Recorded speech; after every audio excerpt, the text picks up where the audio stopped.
Alrighty, hey guys, welcome back to another video, and today we have another thread overlook video or thread discussion video where it's going to be kind of like a part 2 because we have done this thread before, and but it's gotten a lot more what's it called, dev replies and dev statements and more, you know, information overall on the overall economy in the game. So I decided to make a part 2 to this. We're going to go through it. We're going to go over the dev replies, we're going to go over some of the players' replies, and we're going to learn some new stuff together. So this is the one that we did before. It's the economy hotfix, did the opposite. We went over the first, I think, 3 to 4 pages. What page is this? This is on 4. This was the last thing we went over, which was like which was item prices and how inflation and stuff affects it. And if you did want to see part 1 of this, I am going to link part 1 in the description. So yeah, if you want to see, because we have dev reply there, we got dev replies, another one, there's another one, another one, and pretty much all he's talking about is caravans, workshops, and the economy. So if you do want to learn more about that, the link will be down in the description. So we ended off here. He's talking about price inflation in the person's game who sent their save in, and we're gonna start from there pretty much. So let's keep going. Crash fix will be fixed this in today's hotfix. Obviously this was Wednesday. This was about, I want to say, a week ago at this point. Keep reading. Okay, so I cannot understand the problem you mentioned. AI armies can buy hundreds of food. That is not a problem, and nothing changed there in the latest patches. If you make a video explaining what is broken by showing problems, maybe it helps. This way I cannot understand what is the problem. Okay, so I'm guessing the problem was a lot of his armies were starving because they couldn't buy food. Food is a problem. Okay. So we have a player saying, I can also confirm that I've seen many armies in my game starve and slowly lose hundreds of troops as they attempt to buy more food. I think that is what they're trying to do at least. I have watched armies go from 1,200 troops to under 200, and I've seen one army go from way to 0 and then disband. I have only noticed this since 1.4.3, so it's kind of recent. I will try and find it happening in my game and see if I can get a save game file so you can check what's happening. He says, okay, a save game will help. Alrighty, so let's see. Boom, boom, boom, Rocky, the game crashed. I attempt to make a new save game for you. Okay. So, he's going to give him the save game. Thanks, I watched. Can you save the game?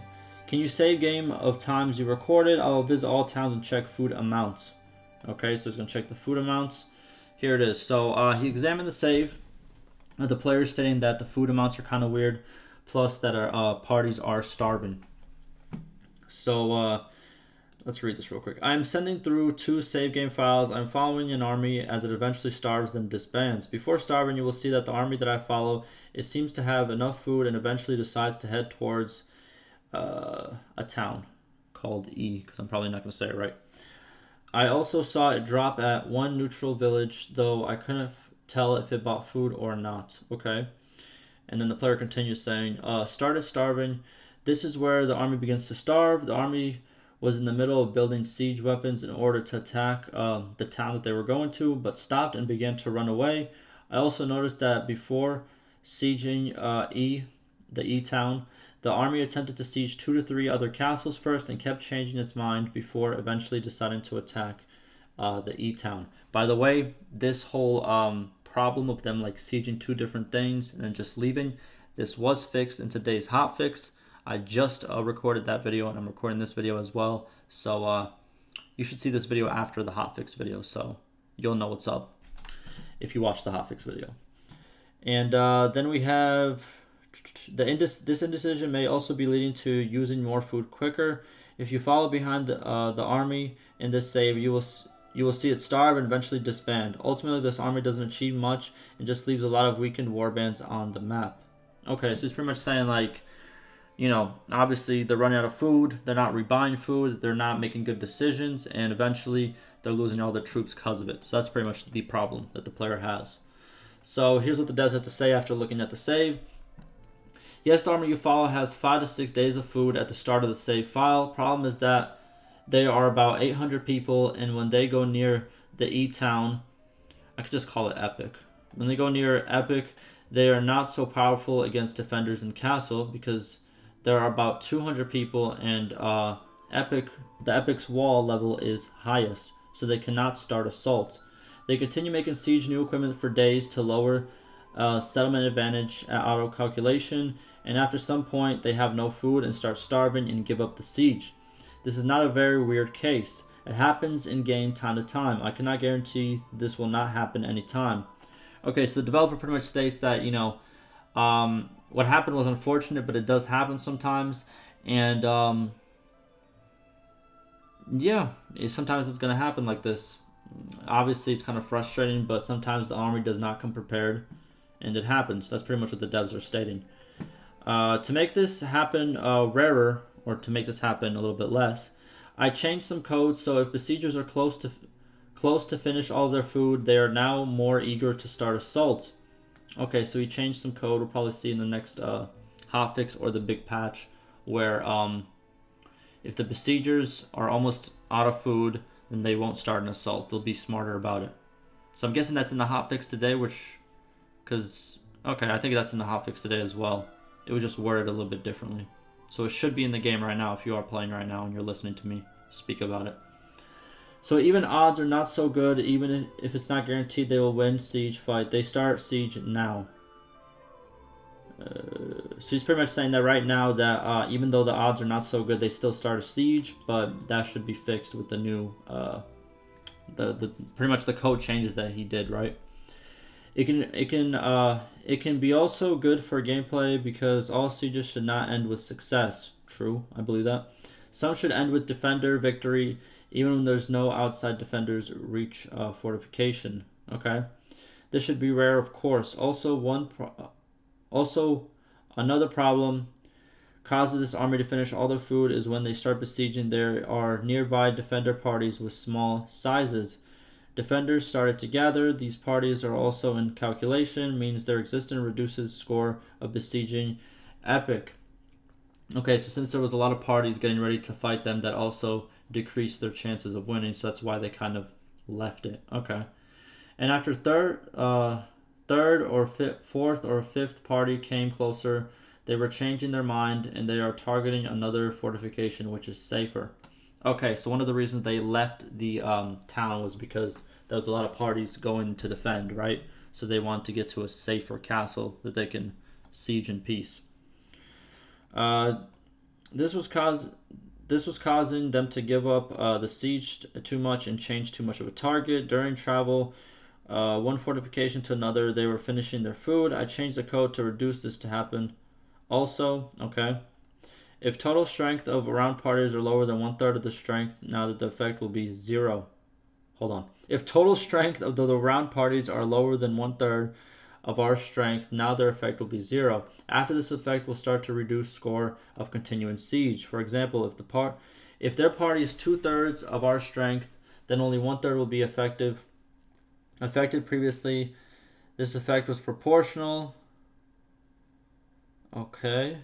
Also, I changed one more part. Now food amount is more important in determining making hostile action or not. So if food is risky, they tend to make other non-hostile actions more.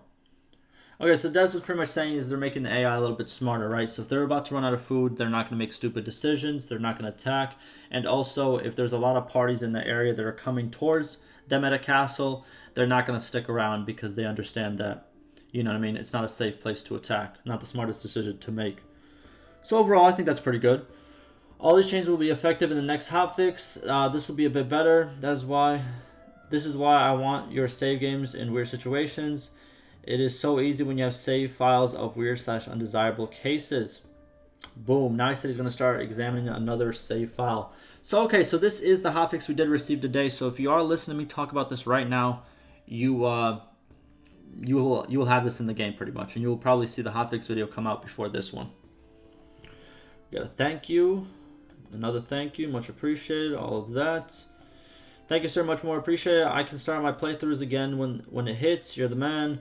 Muchas gracias. But I'm not sure. It's just a nickname, maybe German, maybe okay. It's just a nickname. I'm Turkish too, as 80 to 90% of the company. By the way, thanks for the very clear explanation of problems in your video. Yes, I accept it as a problem. We'll try to fix it. Problem here is not lords taking too much food, but total food in world is less than it should be at the late game. I will check if it is regional or general world situation first, and we'll look if it is a passive thing or will continue years. Okay, so the devs state that that food overall, like total food around the world, is kind of more scarce than it used to be late game. And he's going to check if this is generally in the world or just in certain regions, and he's going to get back to us. Okay, so here's the first one. We got a little picture here. So I first started examining your save games from the Azerite towns, and their food amounts do not seem that low. Okay, it can be better, but not so bad. I continue to examine. So we got all the towns. Some towns obviously have a lot. This one has over 1,000, close to 1,000, 700. This one has less. This one has barely anything. But overall, there is food, right? But see, but the Azeri, here's the thing about the Azeri, in my opinion. They're located on the bottom of the map, and unless you focus on that part, those towns don't get visited as much as, like, let's say some of the Empire towns, which are in the middle of the map. You know what I mean? So there's a lot more traffic that goes through it. So yeah, we gotta check some other towns as well. Another note, I think the difference in this is a player talking. Another note, I think the difference in defenders bonus in auto calculation versus how hard it is to actually defend in scene is making gameplay feel worse. An example, an army of 600 men is sieging a castle of 150 men, and I show up and enter the castle with 100 men, losing 30 get in, 70 get in. Okay. Now the forces are 600 versus 220. The attackers break off and leave because they would lose the auto calculation battle.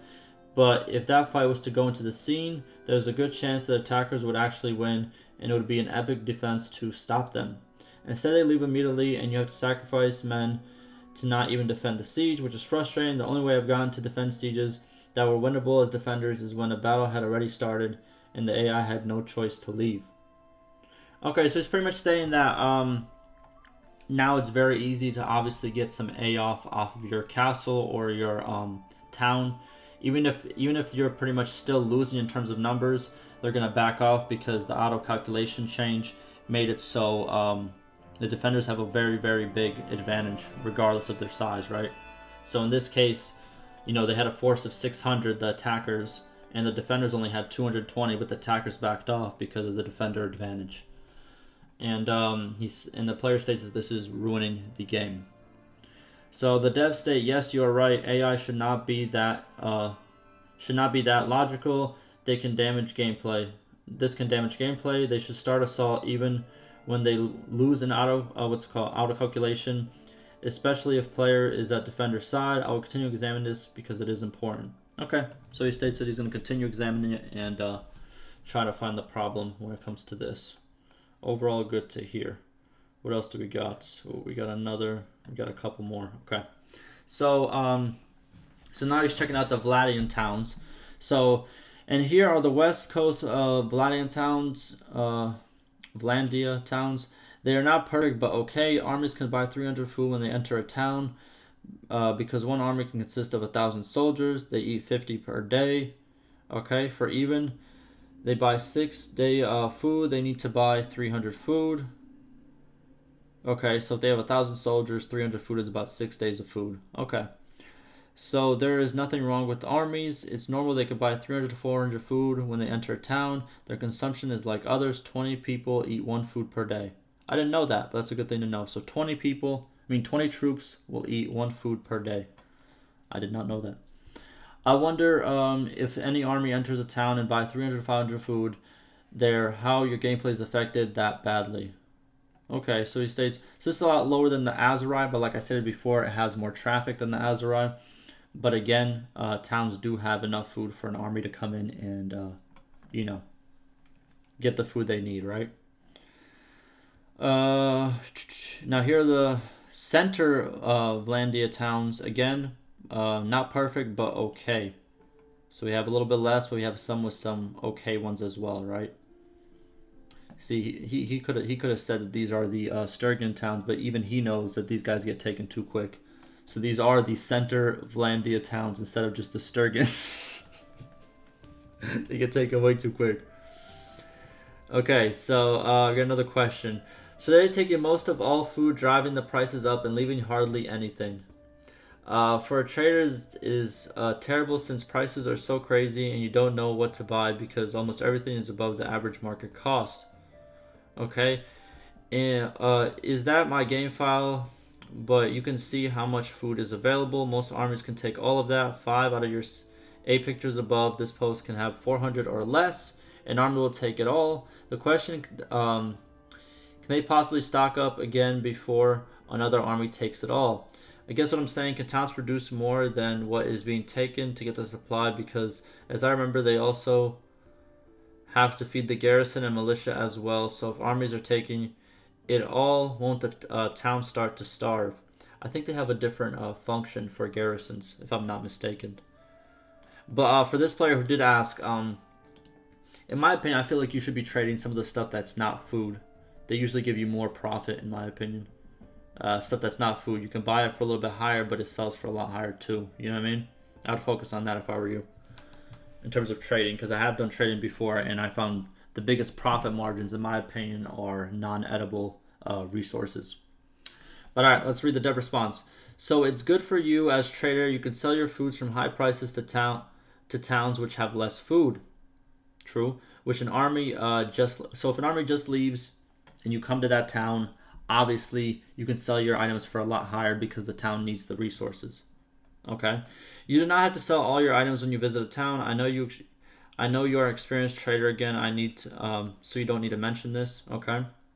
As I said, inflation and prices are generally another problem we have. It's not a perfect demand system, so with increase of prosperity, demands are increasing too much.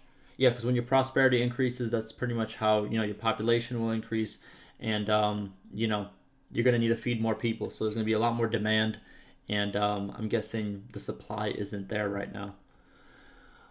I spoke to this with Armagon, but could not change system much.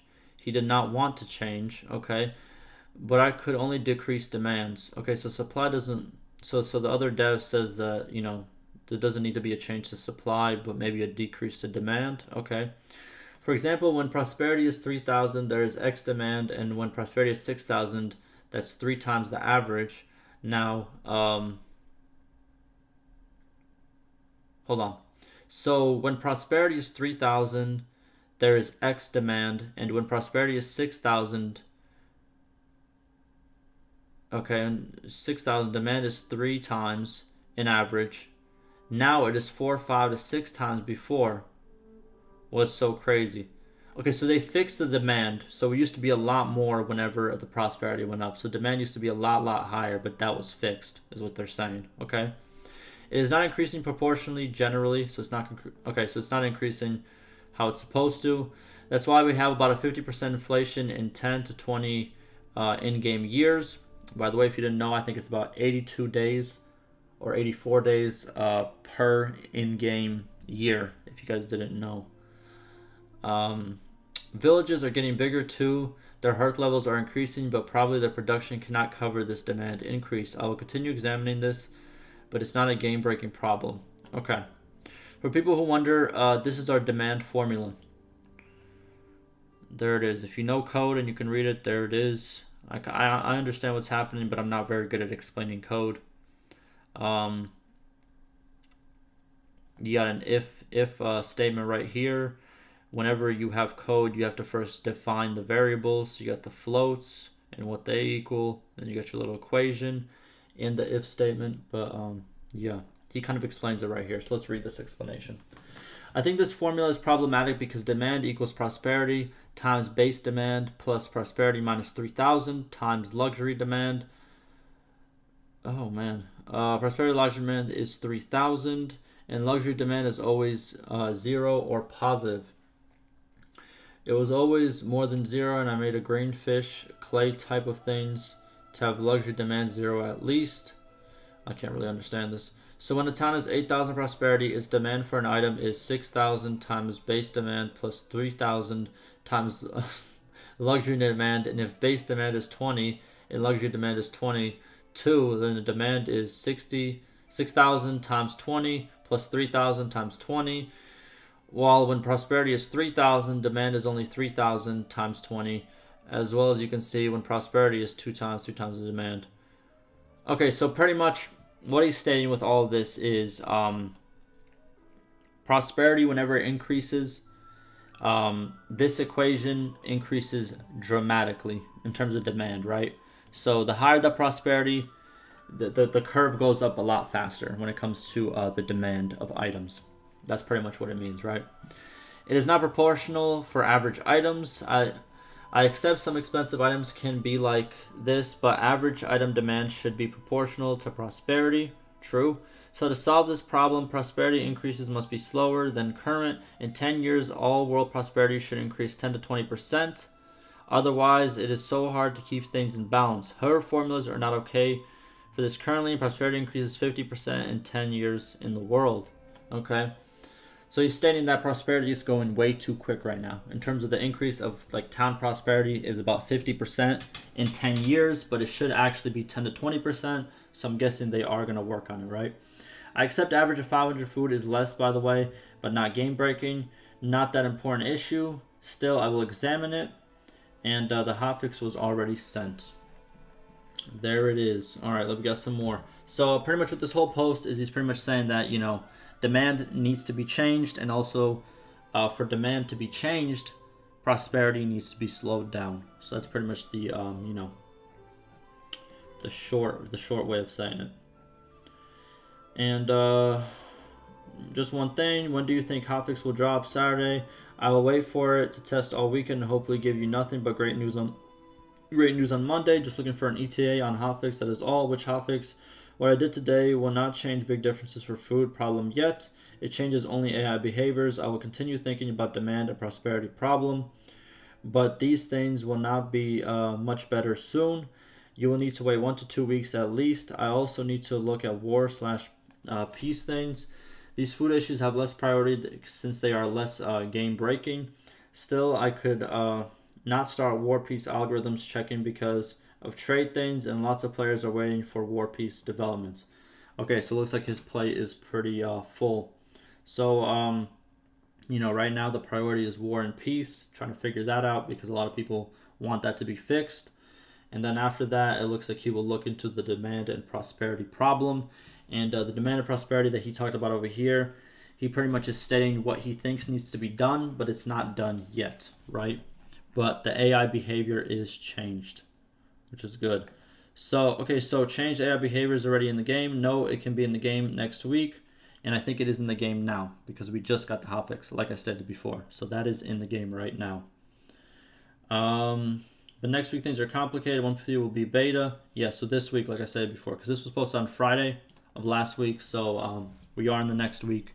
This week we should see the next big beta and live. And like I said before, I'm going to make 2 videos on it. One's going to be a shorter video that talks about the big changes. One's going to be a longer video that talks about a lot of other changes. So be ready for that whenever the beta does come out. But that looks like it's about it for part 2 of this, you know, thread review. Hopefully you guys learned something.